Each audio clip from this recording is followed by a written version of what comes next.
قوة إلا بالله العلي العظيم. أعوذ بالله من الشيطان الرجيم. بسم الله الرحمن الرحيم. اللهم صل وسلم وزد وبارك على صاحب دعوة النبوية الصالة الحيدرية والاسمة الفاطمية والحلم الحسنية وشجاعة الحسينية والعبادة السجادية والمعثر الباقرية والآثار الجعفرية والعلوم الكاظمية والحجج الرضوية وجود التقوية والنقاوة النقوية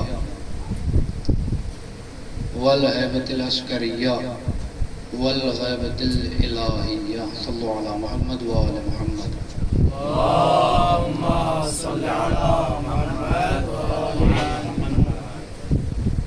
اللہ لعنت اللہ علی اعدائهم اجمعین وغاصب حقوقهم ومنکر فضائلهم ومصائبهم وسخاوتهم وشجاعتهم وکرامتهم وولایتهم ومعجزتهم وعطشهم اجمعین. اما بعد فقد قال رسول اللہ صلی اللہ علیہ وآلہ وسلم بسم اللہ الرحمن الرحیم. ذکر علی عبادہ. ایک صلوات پڑھے بر محمد و آل محمد. اللهم صل على محمد وآل محمد.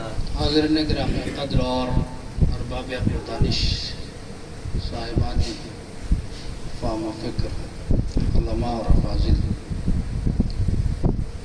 آج کی اس نورانی اور بابرکت مجلس اعظام کہ جو امام حسین علیہ السلام کی یاد میں برپا کی جا رہی ہے، اور اس مجلس میں جس حدیث کو کلام کا محور بنایا ہے اور سرنامہ کلام قرار دیا ہے، یہ وہ حدیث ہے کہ جس سے ہماری قوم کا ایک چھوٹا سا بچہ بھی آشنا ہے کہ رسول نے فرمایا ذکر علی عبادت، کہ علی کا ذکر عبادت ہے. عزیزان گرامی، اس کیلیبر کی 3 حدیثیں ہیں کہ جو رسول نے مسلسل فرمائی اور بتایا، لیکن یہ حدیثیں اور یہ فضائل و مناقب جب ہم اور آپ سنتے ہیں تو کبھی کبھی اور اکثر ایسا ہوتا ہے کہ سرسری طور سے پڑھنے والا پڑھ کے گزر جاتا ہے اور سننے والے سن لیتے ہیں لیکن غور نہیں کرتے.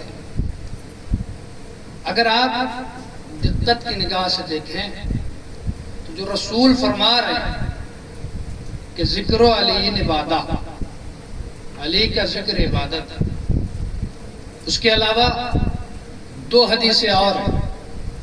دوسری حدیث کہ جس میں رسول نے فرمایا النظر الی وجہ علی ابن ابی طالب عبادت یا النظر الی علی ابن ابی طالب عبادت، دونوں طریقے سے حدیث ہے. اور تیسری حدیث کہ جو رسول نے فرمائی حب علی عبادت، علی کی محبت عبادت ہے.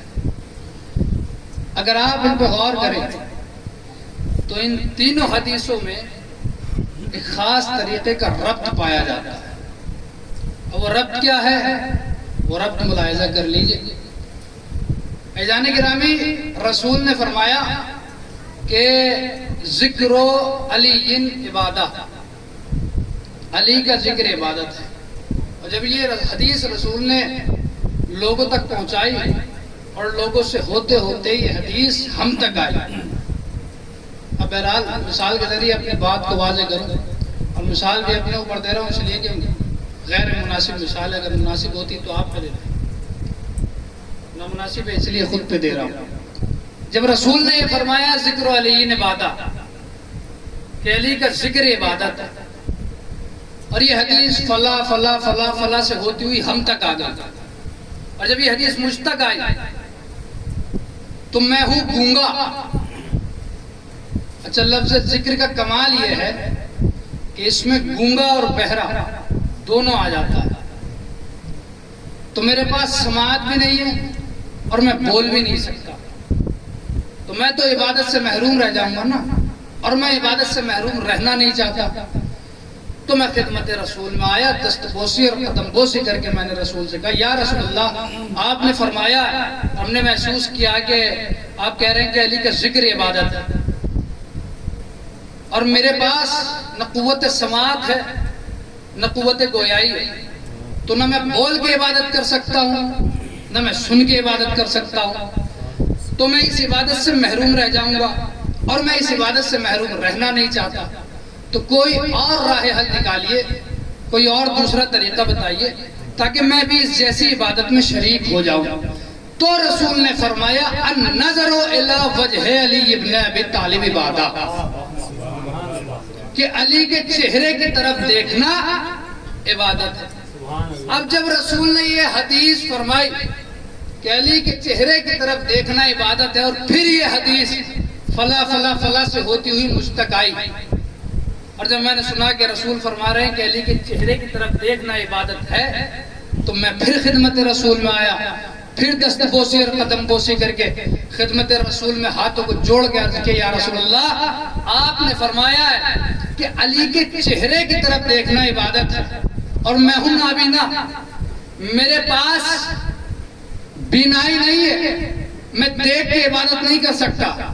کوئی اور راہ حل بتائیں, کوئی اور طریقہ بتائیں, کوئی دوسری حدیث بتائیں تاکہ میں بھی اس عبادت میں شریک ہو سکوں. تو رسول نے فرمایا حب علی عبادہ, علی کی محبت عبادت ہے. مطلب کیا ہے؟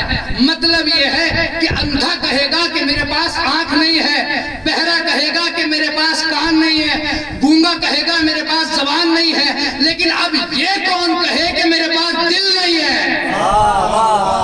ایک صلوات پڑھے ور محمد و آل محمد, صلی علی محمد و آل محمد. اور عزیزان گرامی, اگر میں آپ کی خدمت میں عرض کروں تو پریکٹیکلی طور پر یہ تاریخ میں ہوا ہے اور غدیر کے بعد ہوا ہے.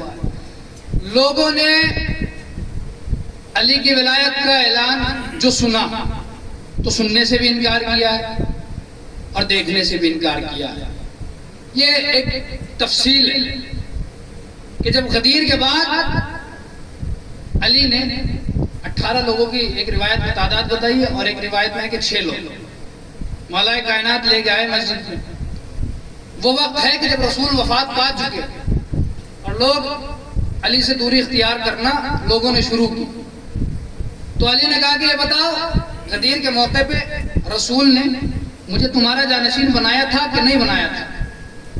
تو ان میں سے ایک شخص اٹھا اور اٹھنے کے بعد کہتا ہے کہ یا علی, چونکہ غدیر کے میدان میں دھوپ بہت تیز تھی, گرمی بہت زیادہ تھی, تو میں نے اپنا امامہ کھولا اور امامہ کھول کے اپنے چہرے پر باندھ لیا, جس کی وجہ سے میں دیکھ نہیں پایا. تو جانتے علی نے کیا کہا؟ اگر دیکھ بھی لیا تھا تو اب نہیں دیکھ پائے گا, دیکھ بھی لیا تھا تو اب نہیں دیکھ پائے گا. دوسرے کو کھڑا کیا, اس سے کہا تم بتاؤ بھائی تم نے سنا تھا کہ نہیں سنا تھا؟ اس نے کہا یا علی میں بہت دور بیٹھا تھا تو مجھ تک آواز نہیں آئی کہ رسول نے کہا کیا ہے, تو میں سن نہیں پایا کہ رسول نے کہا کیا تھا. تو علی نے کہا کہ اگر سن بھی لیا تھا تو اب نہیں سن پائے گا. عزیزان گرامی, جناب جابر اس روایت کے راوی ہیں, اور حدیقت الشیعہ میں علامہ ہلی نے اس روایت کو لکھا ہے. جناب جابر کہتے ہیں کہ یہ شخص جس نے کہا تھا کہ یا علی, میں چونکہ دھوپ بہت تیز تھی اور میں نے اپنا امامہ کھول کے اپنے منہ پر رکھ لیا تھا, تو اس وجہ سے میں دیکھ نہیں پایا تھا کہ غدیر میں ہوا کیا تھا. جناب جابر کہتے ہیں اس روایت کے بعد اور اس واقعے کے بعد یہ شخص جب بھی گھر سے نکلا ہے منہ کو چھپا کے نکلا ہے.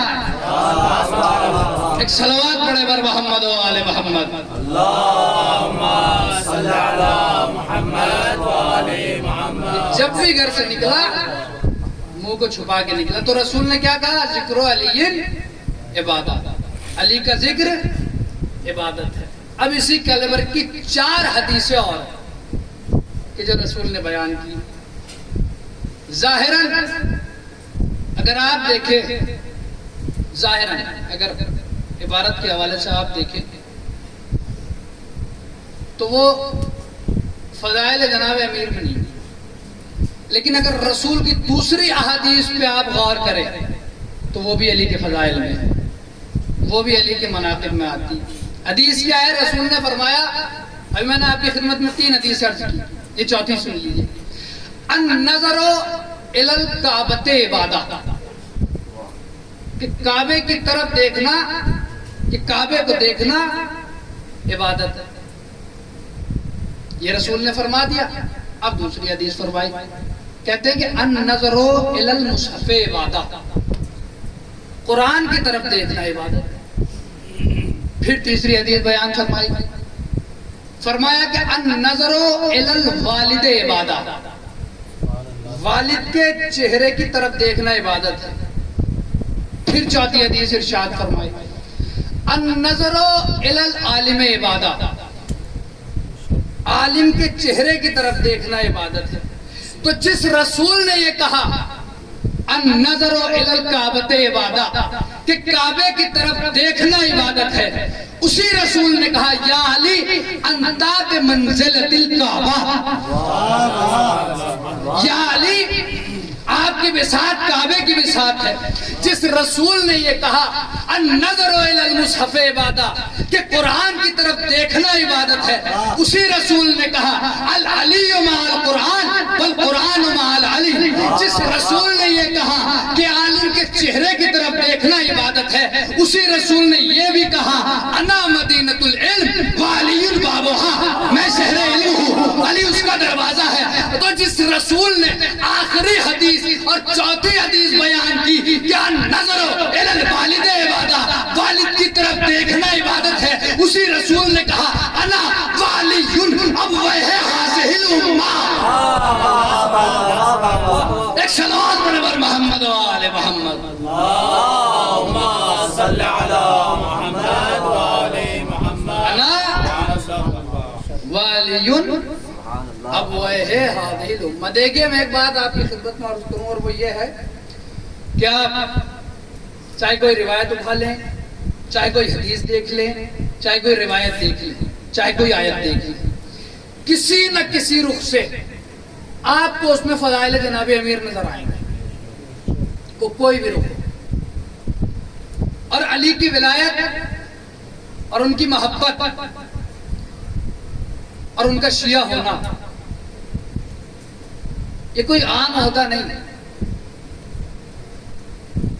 یہ کوئی چھوٹا منصب نہیں، یہ وہ منصب ہے کہ جس پر انبیاء کو فخر ہے. وہ ایک الگ مسئلہ ہے کہ سوال اٹھتا ہے کہ علی انبیاء سے کیسے افضل. انشاءاللہ کبھی موقع ملا تو اسے بھی تفصیل سے عرض کیا جائے گا کہ کس طریقہ. اب وہ بہت ساری چیزیں ہیں اس میں، خطبات جناب امیر کے کہ میں انبیاء سے کیسے افضل ہوں، رسول کے خطبے ہیں کہ علی کس طریقے سے افضل ہیں، اور پھر مناظرہ ہے جناب ہر رکھا، اور مکالمہ ہے مولا کائنات کا اور جناب ساسا بن سوہان کے. اس کی بہت ساری تفصیل ہے، بہت سارے جوابات ہیں. لیکن عزیزان گرامی، علی کا شیعہ ہونا اور جناب امیر سے محبت کرنا اور ان کی ولایت دل میں رکھنا یہ کوئی عام منصب نہیں ہے، یہ کوئی چھوٹا موٹا منصب نہیں ہے. یہ وہ منصب ہے کہ جسے انبیاء پر فخر ہے کہ وہ جناب امیر کے شیعوں میں سے. اپنی گفتگو کو یہیں روکتے ہوئے ایک حدیث آپ کو سنا اور اس کے بعد بات کو یہاں سے آگے بڑھاؤں گا. معجزات آل محمد میں ایک حدیث رسول کی لکھتے ہیں کہ رسول نے فرمایا کہ روز محشر اللہ کہتا ہے کہ اے رسول علی سے کہہ دیجئے کہ روز محشر علی کے شیعہ اس عالم میں محشور کیے جائیں گے کہ میں ان سے راضی ہو جاؤں گا، وہ مجھ سے راضی ہوں گے. حضور کمال کی بات یہ نہیں ہے کہ ہم اللہ سے راضی ہوں، کمال کی بات یہ ہے کہ اللہ ہم سے راضی ہوگا. کمال کی بات یہ ہے کہ اللہ ہم سے راضی ہوگا.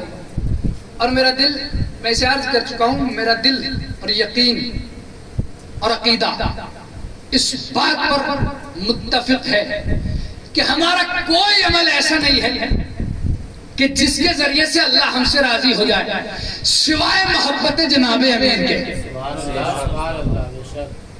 عزیزان گرامی، اب وہ سنیے کہ انبیاء کو کیسے فخر ہے جناب امیر کے شیعہ ہونے پر۔ دمت الساکبہ میں ظاہراً تو ایک چھوٹی سی روایت ہے، اور اگر آپ اسے دقت کی نگاہ سے دیکھیں، آپ اسے اگر ڈیپلی لیں تو یہ روایت اپنے آپ میں ایک بہت بڑی فضیلت ہے۔ کیا ہے کہ مدینے میں ایک خاتون نابینا، کانے پہ اس کے مشق ہے، اور وہ لوگوں کو پانی پلا رہی ہے، لوگوں کو پانی پلا رہی ہے، لیکن صرف پانی نہیں پلا رہی، پانی پلاتی ہے ساتھ میں ایک جملہ کہتی ہے، آؤ لوگوں علی کے نام پہ پانی پیو، آؤ لوگوں علی کے نام پہ پانی پیو۔ وہ آواز دے رہی ہے، پانی پلا رہی ہے، ایک شخص دور کھڑا ہوا دیکھ رہا، جس کا ارادہ یہ ہے کہ وہ آج سے کچھ دن بعد، غالباً 3 یا 4 روز کے بعد وہ حج کرنے کے لیے مکے جائے گا۔ اس کا یہ ارادہ دل میں ہے۔ وہ کہتا ہے کہ میں دور سے کھڑا ہوا دیکھ رہا ہوں، وہ پانی پلا رہی ہے اور آواز دے رہی ہے، آؤ لوگوں علی کے نام پہ پانی پیو، آؤ لوگوں علی کے نام پہ پانی پیو۔ عزیزان گرامی، وہ کہتا ہے کہ جب میں 4 روز کے بعد مکے حج کے لیے گیا تو میں نے کیا دیکھا، وہی خاتون خانہ کعبہ کے پاس کھڑی ہے، مشق اس کے کاندھوں پہ ہے، وہ آواز دے رہی ہے کہ آؤ لوگوں علی کے نام پہ پانی پیو۔ لیکن جو میں نے منظر مدینے میں دیکھا تھا، اس منظر سے یہ منظر مختلف ہے۔ کہا کہ کیا ہے؟ کہا کہ وہاں جب میں نے اس کو دیکھا تھا تو وہاں پر اس کی بینائی نہیں تھی، جب میں یہاں اسے دیکھ رہا ہوں تو یہاں یہ بینائی کے ساتھ ہے، یہاں اس کی آنکھوں میں بینائی ہے۔ اب یہ کہتا ہے کہ میں اس خاتون کے پاس آیا، توجہ آپ اسے محسوس کیجئے گا، میں نے ابتدا میں کہا کہ علی کا شیعہ ہونا یہ کوئی چھوٹا موٹا منصب نہیں ہے، یہ ایک بہت بڑا منصب ہے۔ اب یہ خاتون جب پانی پلا رہی ہے تو یہ شخص جو حج کا ارادہ رکھتا تھا، یہ اس کے قریب آیا اور آنے کے بعد کہتا ہے کہ میں نے آج سے 4 دن پہلے تمہیں مدینے میں دیکھا تھا اور تم علی کے نام پہ پانی پلا رہی تھی، لیکن میں نے دیکھا تھا کہ تمہاری آنکھوں میں بینائی نہیں تھی، بس تم آواز دے رہے تھے، لوگ آ رہے تھے، پانی پی رہے تھے، جا رہے تھے، یہ تمہاری بینائی کیسے آئی؟ اب وہ کہتی ہے کہ میں پانی پلا رہی تھی، جب میں پانی پلا رہی تھی تو ایک شخص میرے قریب آیا، اور آنے کے بعد وہ کہتا ہے کہ سچ بتاؤ کیا واقعی تم علی سے محبت کرتی ہو؟ اب اس عورت کا جواب سنیے، اس خاتون کا جواب سنیے۔ آنے والے نے کہا کہ سچ بتاؤ تم علی سے محبت کرتی ہو؟ تو خاتون کہتی ہے، یہ جملہ روایت کا ہے، میں اپنی طرف سے نہیں کہہ رہا ہوں، خاتون کہتی ہے کہ اگر یہ دل چیر کر دکھانے والی کوئی شے ہوتا تو میں یہ دل چیر کر دکھاتی کہ اس میں علی کے علاوہ کوئی اور نہیں ہے،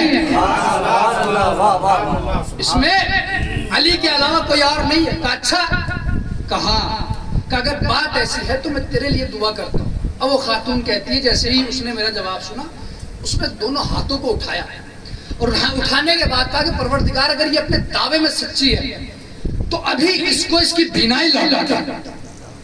بھائی اتنا کہنا تھا۔ وہ خاتون کہتی ہے ابھی اس آنے والے کے ہاتھ نیچے نہ ہوئے تھے کہ میری آنکھوں میں روشنی آ گئی، میں دیکھنے لگی۔ جب وہ دیکھنے لگی تو وہ کہتا ہے کہ پھر کیا ہوا؟ کہا ہے وہ خاتون کہتی ہے کہ میں نے دیکھا کہ میرے سامنے ایک خوبصورت شخص کھڑا ہوا، میں نے ان سے پوچھا کہ یہ بتائیے آپ کا تعارف کیا ہے، توجہ آپ ہیں کون؟ وہ کہتے ہیں انا خضر، میں اللہ کا نبی خضر ہوں، میں اللہ کا نبی خضر ہوں۔ اور صرف اسی ایک جملے پر اکتفا نہیں کیا، یا نبی اللہ خضر اگر یہ علی کو مانتی ہے، علی کی محبت پر، علی کی ولایت پر اس کا عقیدہ ہے تو یہ آپ کو بھی مان لیتے۔ بس اتنا کہہ دیا تھا آپ نے، میں اللہ کا نبی خضر، بات کافی تھی، بات تمام ہو گئی تھی۔ نہیں، اسی پہ اکتفا نہیں کیا، آگے ایک جملہ بڑھ کے اور کہا انا من شیعت علی ابن ابی طالب، کہ میں علی ابن ابی طالب کے شیعوں میں سے ہوں. تو آپ نے محسوس کیا یہ علی کا شیعہ ہونا یہ کوئی چھوٹا منصب نہیں ہے. علی کا چاہنے والا اگر علی کا چاہنے والا ہے توجہ تو دنیا اس پہ جتنے مظالم کر لے وہ کبھی علی سے روگردانی نہیں کر سکتا.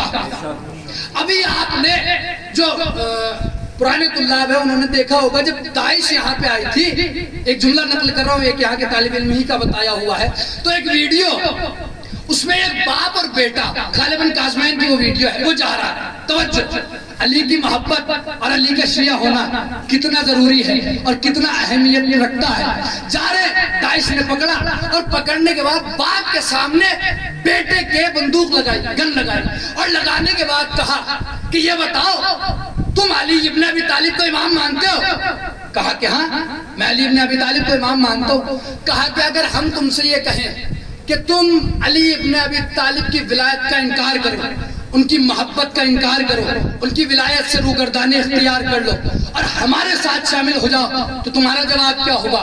وہ کہتا ہے کہ اگر تم مجھے ٹکڑے ٹکڑے بھی کر دو تو بھی میں علی کی ولایت سے روگردانی نہیں کروں گا, تو بھی میں علی کی محبت سے منہ نہیں پھیروں گا. اس نے کہا اچھا یہ بات ہے. کہا کہ آخری موقع دیتے ہیں, سوچ لو, سمجھ لو, ہوش میں آ جاؤ, عقل کے ناخون لے لو.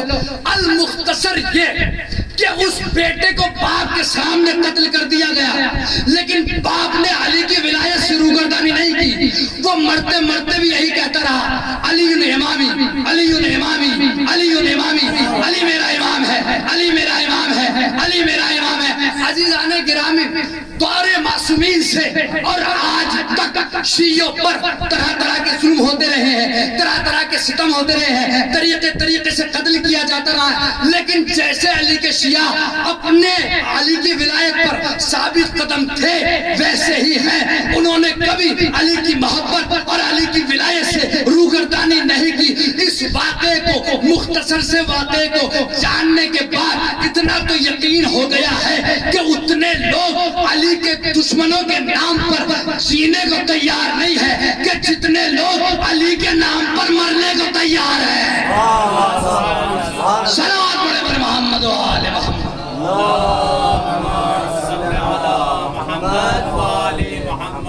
قائدان گرامی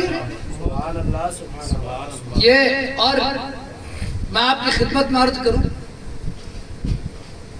شیعوں کے لیے کوئی ایک حدیث نہیں کہ ان کے لیے معصومین نے کیا کیا شرف رکھی.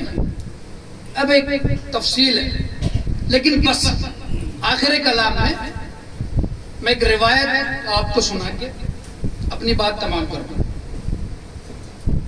اور یہ معجزات آل محمد میں لکھی روایت ہے جناب عبداللہ بن مسعود سے. بس یہ ذہن میں رکھیے گا کہ یہ بہت بڑے فخر اور بہت بڑے شرف کی بات ہے کہ اللہ نے ہمیں علی کا شیعہ بنایا. بس یہ ذہن میں رکھتے ہوئے یہ روایت سنیے اور بات تمام ہوگی. عبداللہ ابن مسعود کہتے ہیں کہ میں ایک دن رسول کی خدمت میں آیا. رسول کی خدمت میں آنے کے بعد میں نے رسول سے کہا یا رسول اللہ مجھے حق کی طرف ہدایت کیجیے, میں حق کی طرف جانا چاہتا ہوں. جیسے ہی عبداللہ ابن مسعود نے یہ کہا فوراً رسول نے پلٹ کے جواب دیا جاؤ حق حجرے میں ہے, جاؤ حق حجرے میں. اب جب عبداللہ ابن مسعود حجرے میں پہنچے تو کیا دیکھا کہ علی مصلی نماز پر بیٹھے ہوئے ہیں, اور صرف بیٹھے نہیں ہاتھوں کو اٹھائے ہوئے اور دعا کر رہے ہیں اللہم اغفر شیعتی بحق رسول کا صلی اللہ علیہ وآلہ وسلم. پروردگار میرے شیعوں کی مغفرت فرما, تجھے تیرے رسول کا واسطہ. اب جیسے ہی عبداللہ ابن مسعود نے یہ جملہ سنا الٹے پاؤں واپس آئے, چاہتے ہیں کہ رسول سے ہم کلام ہو. تو اب جب پلٹے ہیں حجرے سے تو منظر وہاں بھی بدلا ہوا ہے. اب رسول مصلی نبوت پر بیٹھے, مصلی نماز پر بیٹھے اور ہاتھوں کو اٹھا کے کہہ رہے ہیں اللہم اغفر امتی بحق ولیک علی ابن ابی طالب علیہ السلام. پروردگار میری امت کو معاف کر دے, تجھے تیرے ولی علی کا واسطہ. یا رسول اللہ, جب علی دعا کر رہے ہیں تو کہہ رہے ہیں کہ میرے شیعوں کو معاف کر دے, تجھے تیرے رسول کا واسطہ. اب آپ کو اتنا تفصیل میں جاننے کی کیا ضرورت ہے, اتنا جملہ کہنے کی کیا ضرورت ہے؟ ایک لفظ کہیے بات تمام ہو گئی. آپ آمین کہہ دیجئے, یا اللہ کہہ دیجئے, بات ختم ہو جائے گی. آپ یہ کیوں کہہ رہے ہیں کہ پروردگار میری امت کو بخش دے, تجھے تیرے ولی علی ابن ابی طالب کا واسطہ؟ عجب نہیں رسول آواز دے کہ یاد رکھنا جو میرا امتی ہے وہی علی کا شیعہ ہے,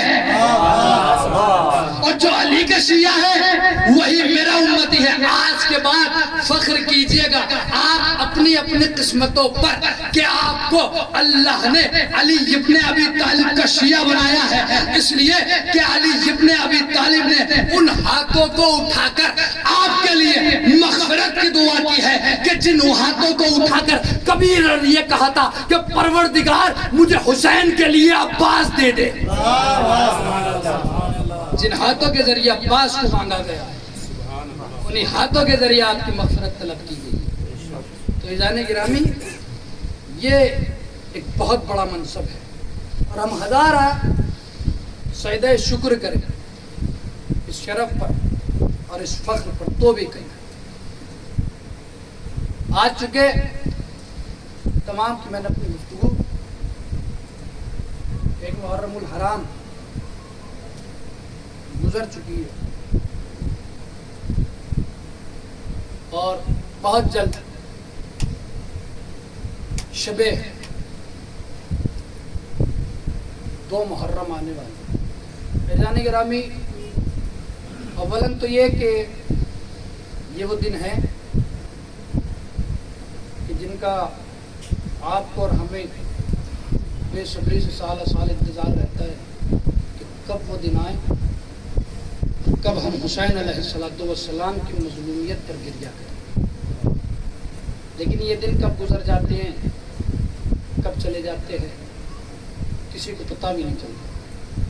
ہر دوسرے آدمی سے آپ یہی کہتے ہوئے سنیں گے کہ ابھی محرم آیا تھا اور چلا گیا. عزیزان گرامی, جب میں اس منزل پہ آتا ہوں اور اکثر یہاں آنے کے بعد میں جملہ کہتا ہوں, اور وہ یہ ہے کہ آپ کا اور ہمارا کوئی امام ایسا نہیں ہے کہ جس نے یہ نہ کہا ہو کہ جب بھی حسین علیہ السلام کی مصیبت بیان ہو تو چیخ مار کر گریہ کرنا. عزیزان گرامی, اس کی 2 وجہ مقتل نے بیان کی. ایک وجہ جو خود امام حسین علیہ السلام نے بتائی. امام نے فرمایا انا قتیل الابرار, مجھے رلا رلا کے قتل کیا گیا. دوسری وجہ جو سید سجاد نے بتائی. سید سجاد کہتے ہیں کہ جب 11 محرم کے بعد ہمیں اسیر کر کے لے جایا جا رہا تھا, اگر ہم میں سے کوئی اپنے شہیدوں کو یاد کر کے رونا چاہتا تھا تو ظالم ہمارے سروں پر نیزے کی نوک چبھویا کرتے تھے. اجرکم اللہ. شہزادی آپ کا پرسہ قبول کرے. شبیب کے بیٹے کو جب امام رضا علیہ السلام نے وصیتیں کی, بہت ساری وصیتیں, تفصیل ہے وہ آپ پڑھیے گا. میں ایک وصیت یہ ہے, مولا فرماتے ہیں ابن شبیب ان کنت باقیا لشین فبکی علی الحسین فانہ ذبح کما یذبح الکبش. اے شبیب کے بیٹے, اگر تمہیں کسی چیز پر رونا آئے تو ہمارے جد حسین پر رونا, اس لیے کہ ہمارا جد وہ شہید ہے کہ جسے بھیڑ کی طرح ذبح کیا گیا ہے, جسے بھیڑ کی طرح ذبح کیا گیا ہے. عزیزان گرامی, جب مقاتل لکھنے والوں نے اس کی شرح کی تو ایک سوال اٹھایا. مجھے یہ لفظ کسی کتاب میں نہیں ملا کہ معصوم نے یہ کہا ہو، لیکن ہاں اتنا ضرور ہے کہ مقاتل نے یہ سوال اٹھایا کہ مولا نے یہ کیوں نہیں کہا کہ کما یذھب الشاۃ، بکری کی طرح ذبح کیا گیا، گوسفند کی طرح ذبح کیا گیا، یہ کیوں کہا کما یذبح الکبش، کہ بھیڑ کی طرح ذبح کیا گیا؟ تو مقاتل لکھتے ہیں کہ زمانہ جاہلیت میں ہوتا یہ تھا کہ 4 5 یا 7 لوگ مل کر ایک بھیڑ پالتے تھے، اور جب وہ بھیڑ پروان چڑھ جاتی تھی، بڑی ہو جاتی تھی، تو اس کے پالنے والے اسے چوراہے پر لے کے آتے تھے اور اسے ایک دائرے میں لیتے تھے۔ دائرے میں لینے کے بعد جس شخص کے پاس جو چیز ہوتی تھی وہ اس سے اس گوسفند پہ حملہ کرتا تھا۔ عزیزان گرامی، مقاتل لکھتے ہیں کہ امام حسین علیہ السلام کے ساتھ میدان کربلا میں یہی ہوا کہ لاکھوں کے لشکر نے جب امام حسین کو نرغہ آتا میں گھیرا تو جس کے پاس جو چیز تھی اس نے اس سے امام حسین پر وار کیا، جس کے پاس تیر تھا اس نے تیر سے مارا، جس کے پاس تلوار تھی اس نے تلوار سے مارا، جس کے پاس نیزہ تھا اس نے نیزے سے مارا۔